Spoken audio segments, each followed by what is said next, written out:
భాషని ఎవరైతే మార్వాడీల భాష మాట్లాడే భాషని వ్యతిరేకిస్తూ తెలంగాణ ప్రజలకు అండగా నిలబడ్డాడు అంతే తప్ప ఆయన ఎక్కడ కూడా మార్వాడీలకు వ్యతిరేకంగా మాట్లాడలే.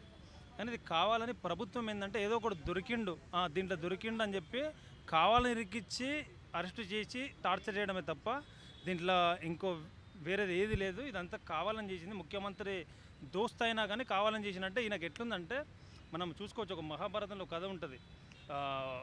దుర్యోధనికి విదురుడు మంచి చెప్తుంటే ఈయనక ఆ కోపం వచ్చి విదురునే తిడతాడు.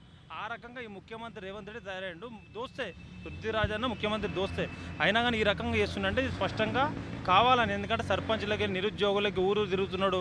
కులాలు మతాలని తేడా లేకుండా అందరికీ పృథ్వీరాజ్ యాదవ్ అంటే తెలంగాణ ప్రజలందరికీ తెలుసు.